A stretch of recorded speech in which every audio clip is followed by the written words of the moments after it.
ब्रह्मदेव जी, क्या मैं आपका कमंडल अपने साथ ले जा सकता हूँ? कमंडल? क्यों? प्रभु, आपके कमंडल में तो ये समस्त ब्रह्मांड समा सकता है, इसलिए मुझे विश्वास है कि इस सरोवर की सभी मुद्रिकाएं भी अवश्य उसमें आ जाएंगी, क्योंकि इस सरोवर में स्थित सभी मुद्रिकाओं के इस अथाह भंडार में प्रभु श्री राम की उस विशेष मुद्रिका को ढूंढ निकालना मेरे लिए असंभव है। इसलिए इन सभी मुद्रिकाओं को आपके कमंडल में डालकर मैं प्रभु श्री राम के पास ले जाऊंगा, जिससे कि वो स्वयं अपनी मुद्रिका को चुन लेंगे। तुम्हारे विश्व रूप से साक्षात्कार होने पर अब मैं तुम्हारे अनुरोध को कैसे अस्वीकार कर सकता हूं हनुमान? प्रभु, आपको अनेकों धन्यवाद। मुझे विश्वास है अब मैं अपना कार्य अवश्य सिद्ध कर लूंगा।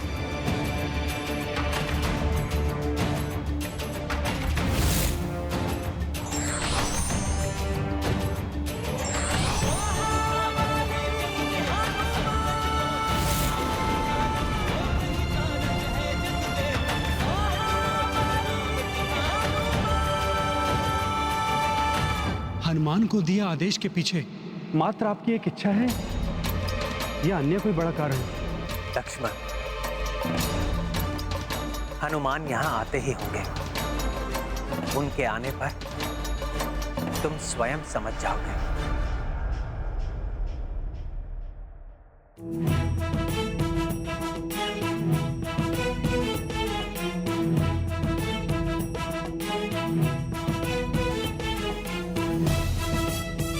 प्रणाम प्रभु।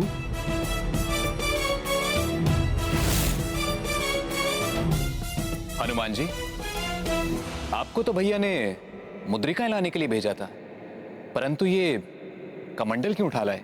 भरत भैया, ये ब्रह्मदेव जी का कमंडल है, जो मैं अद्भुत और भव्य ब्रह्मलोक से लेकर आ रहा हूं। वहां के सरोवर में तो अनगिनत मुद्रिका समाहित थी, तो मैं फिर सभी ले आया। मैं तो ठहरा अबोध वानर, तो प्रभु भला मैं कैसे पहचान पाता कि प्रभु की विशेष मुद्रिका कौन सी है?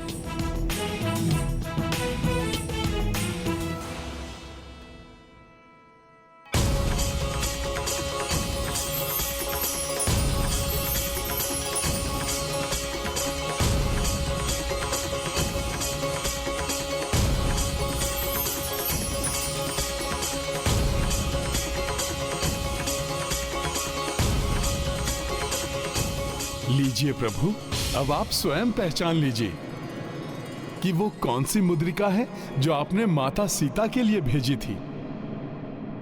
हनुमान जी, आप जो भी करते हैं वो कार्य विशाल ही होता है। संजीवनी बूटी लेने गए तो संपूर्ण पर्वत ही उठा लाए, और आज एक मुद्रिका लेने गए तो मुद्रिकाओं का पर्वत ही उठा लाए। लक्ष्मण भैया, मैं क्या करता? एक साथ इतनी समान मुद्रिकाओं को देखकर मैं तो भ्रमित हो गया, इसीलिए तो मैं फिर सभी उठा लाया। अब तो प्रभु ही बताएंगे कि इन मुद्रिकाओं में उनकी कौन सी मुद्रिका है। हनुमान, ये सभी मुद्रिकाएं मेरी ही हैं। प्रभु, मैं समझा नहीं। तो क्या आपने अनगिनत मुद्राएं ब्रह्मदेव जी को प्रसाद स्वरूप दी थीं? हाँ हनुमान, किंतु एक साथ नहीं। प्रत्येक कल्प के प्रत्येक सतयुग में जब जब मैं राम रूप धर कर आया हूं, तब तब मैंने ये मुद्रिका ब्रह्मदेव को दी है। ये सभी मुद्रिकाएं वही हैं हनुमान, जो अनेक कल्पों और युगों से ब्रह्मदेव के पास एकत्रित हो रही हैं।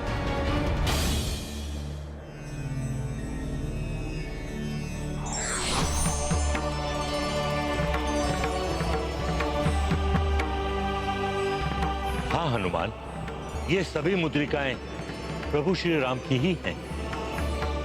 प्रत्येक कल्प के प्रत्येक सतयुग में प्रभु श्री राम और देवी सीता मनुष्य रूप में पृथ्वी पर अवतरित होते हैं। समय का चक्र इसी प्रकार गतिमान रहता है। पुत्र, ये ऐसा ही होता रहा है और आगे भी ऐसा ही होता रहेगा।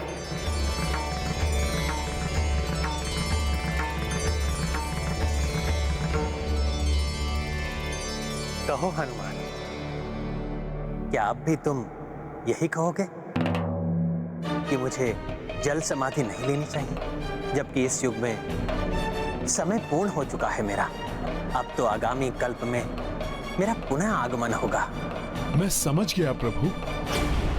मुझे ज्ञात हो गया है कि अन्य कल्प में पुनः आने के लिए आपका जाना भी आवश्यक है। तो फिर प्रभु, मैं क्यों नहीं जा सकता आपके साथ? क्या प्रत्येक कल्प में मैं आपके सेवा में नहीं रह सकता प्रभु?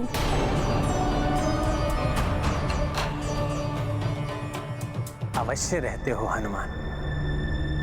प्रत्येक कल्प के प्रत्येक सतयुग में तुम मेरे ही साथ रहते हो। किंतु इस बार अभी पृथ्वी पर तुम्हारा कार्य पूर्ण नहीं हुआ है। स्मरण करो हनुमान, तुमने सीता को भी वचन दिया था कि तुम लव-कुश की देखभाल का दायित्व निभाओगे। मेरे पुत्र लव-कुश का सदा ध्यान रखोगे, उनका मार्गदर्शन करोगे। और तुमने ही तो कहा था हनुमान, सीता के बाद अब मैं भी उन्हें अकेला छोड़कर क्यों जा रहा हूं? आपका भी कोई दायित्व है लव-कुश के प्रति। अल्प आयु में ही उनसे मां का साथ छूट गया।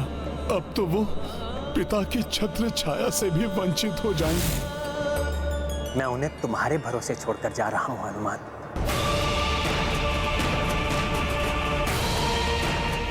किंतु ये तो तुम्हारे उस दायित्व का मात्र छोटा सा भाग है, क्योंकि हमारा कर्तव्य तुम्हारे और मेरे स्वार्थ से कहीं ऊंचा है, परिवार से भी बढ़कर है।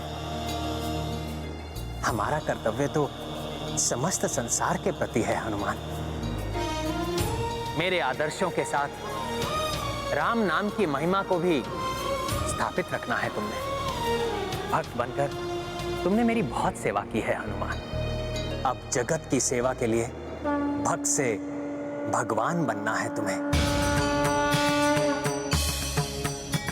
धर्म की रक्षा और जगत के कल्याण के लिए तुम्हें संसार में सदा स्थापित रहना है हनुमान। इसलिए मैं तुम्हें चिरंजीवी होने का वरदान देता हूं।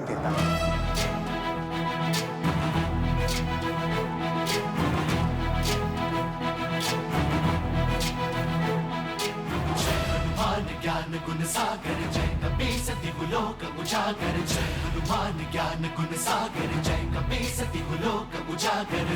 दूत अतुलित बल धामा, अंजनी पुत्र पवन सुत नामा, महावीर विक्रम बजरंगी, कुमति निवार सुमति के संगी। जय हनुमान ज्ञान गुण सागर जय कपीस दिवलोक उजागर, जय हनुमान ज्ञान गुण सागर जय कपीस दिवलोक उजागर।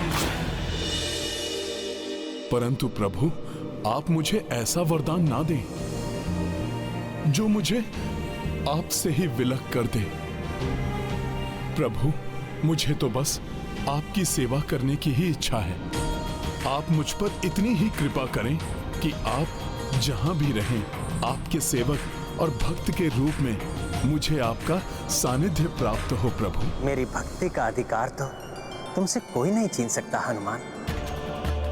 ना मैं, ना ये काल, किंतु ये भी नियत है जिसको कदापि परिवर्तित नहीं किया जा सकता हनुमान। इस कल्प के अंत में तुम्हें ही ब्रह्मदेव का पद ग्रहण करना है।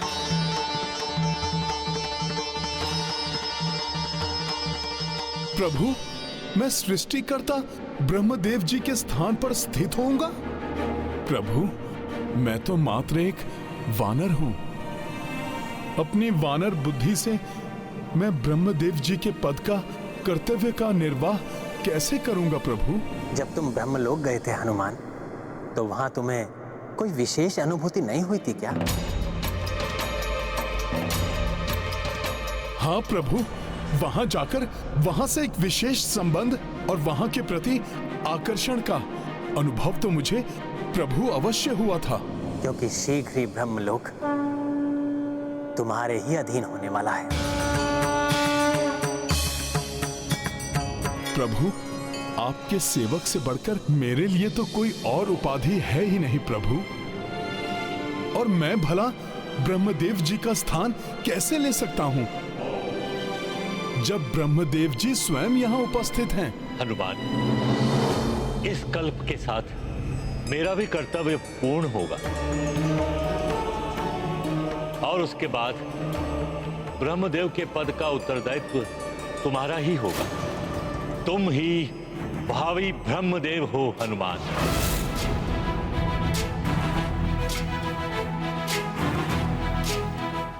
अपनी भक्ति और प्रभु के प्रेम के कारण अपने कर्तव्य पथ से मत भटको हनुमान, जैसे मैं भटक गया जब तुमने मुझसे प्रभु मुद्रिका मांगी। यदि उस समय मैं तुम्हें वो मुद्रिका देने से मना कर परमेश्वर की आज्ञा की अवहेलना कर रहा था, तो अब तुम भी अपने ब्रह्मदेव पद पर स्थापित होने की संभावनाओं को नकार कर वही कर रहे हो हनुमान। इसलिए पुनः कहता हूं हनुमान, अपने प्रभु प्रेम को अपने कर्तव्य पथ की बाधा मत बनने दो हनुमान। अपने इस भक्ति और अपने इस प्रभु प्रेम की भावना को अपने कर्तव्य और विधि विधान के मार्ग में मत आने देना। इसी में तुम्हारे प्रभु की और तुम्हारी मर्यादा निहित है हनुमान।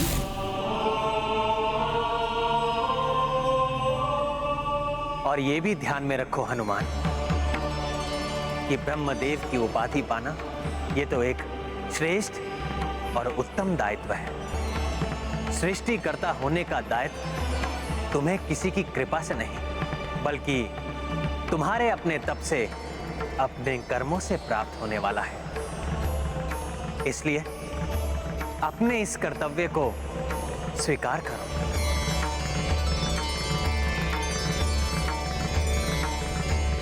अपने अस्तित्व के वास्तविक कारण को समझो हनुमान।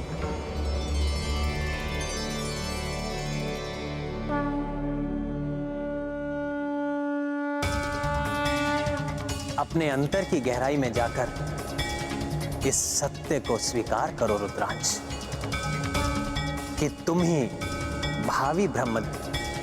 इस सत्य को स्वीकार करो रुद्रांश, कि तुम ही भावी ब्रह्मदेव हो।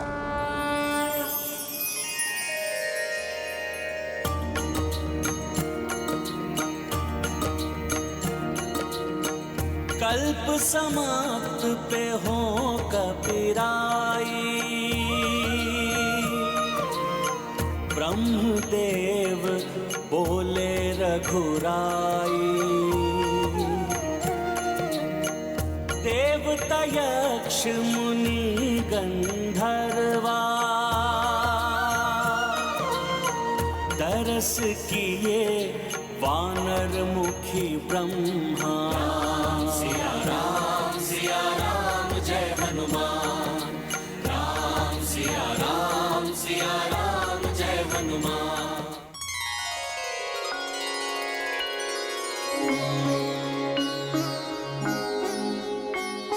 पृथ्वी पर अपने जीवन को स्थिर रखकर भावी ब्रह्मदेव के दायित्व को स्वीकार करो। यही पूर्व निर्धारित है और यही मेरा आदेश है। जो आज्ञा प्रभु। मुझे मेरे कर्तव्य का स्मरण कराने के लिए आपको अनेकों धन्यवाद प्रभु। ये मेरे अस्तित्व का अंतिम कारण हो सकता है प्रभु, किंतु आपकी भक्ति तो मेरे जन्म का प्रमुख उद्देश्य था और सदा रहेगा। किंतु अब आपकी ही कृपा से मैं भविष्य में ब्रह्मदेव का स्थान ग्रहण करना स्वीकार कर मैं आपके निर्वाण में कोई भी बाधा उत्पन्न नहीं करूंगा।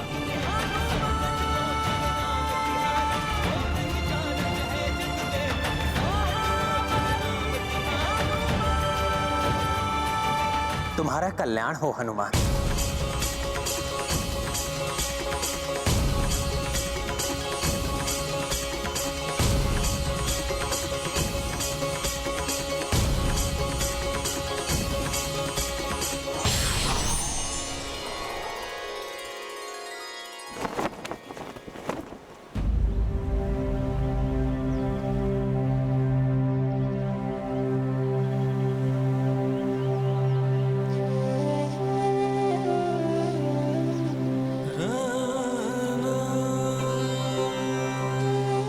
मुझे अनुमति दीजिए भैया।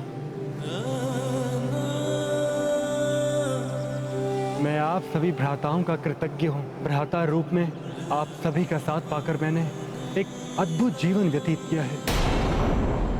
भैया, आपका भ्राता कहलाना हमारे लिए गौरव की बात है।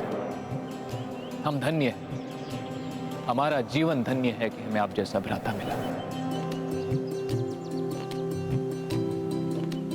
हाँ भैया, आप जैसे अग्रजों का सानिध्य पाकर मैं अपने आप को अत्यंत सौभाग्यशाली मानता हूँ। आप तो संपूर्ण जगत के लिए उदाहरण के समान हैं। अवश्य ही ये मेरे पिछले जन्मों के सत्कर्मों का ही फल है भैया, कि मुझे आप तीनों का भ्राता होने का सुख प्राप्त हो सका।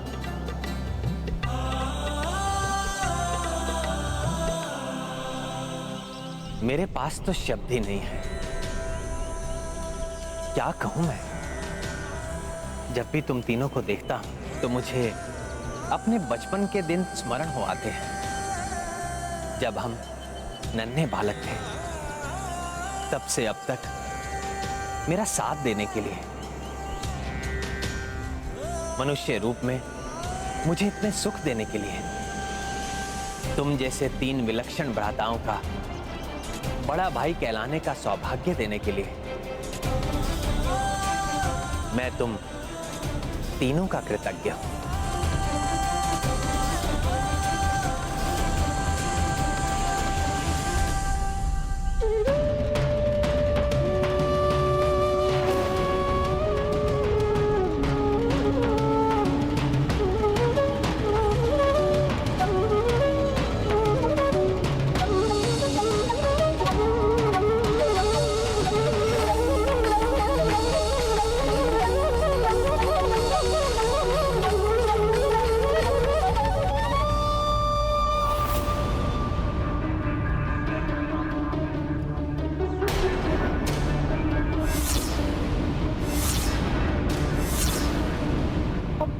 प्रभु श्री राम?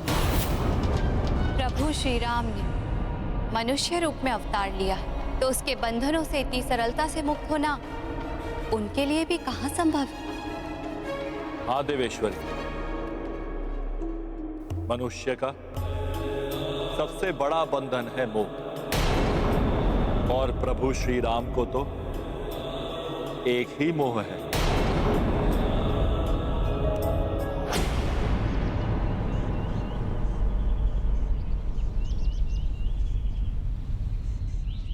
लक्ष्मण के बिना तो मैं भी जीवित नहीं रह पाता, इसलिए संसार से प्रयाण करने का निर्णय लिया मैंने। किंतु अब समझ में आया कि मैं तुम्हारे बिना भी नहीं रह सकता हनुमान। फिर तुम्हें छोड़कर कैसे जाऊं?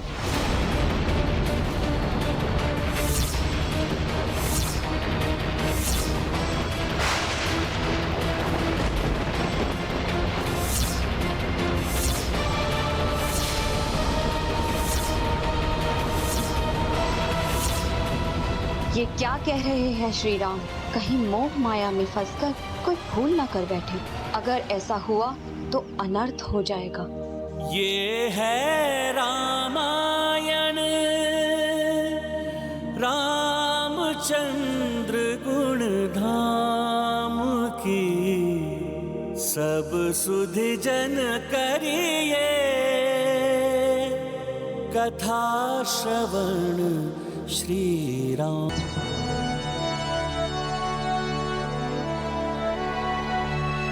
वो देखो, भगवान हनुमान जी आ रहे हैं। हाँ, हाँ,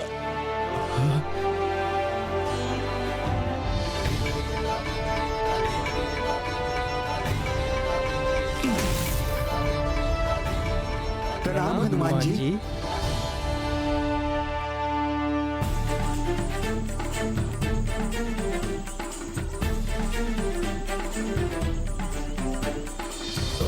आपके मूल स्थान गंधमादन पर्वत पर आपका स्वागत है महाबली हनुमान जी। आइए आइए हनुमान जी। प्रणाम।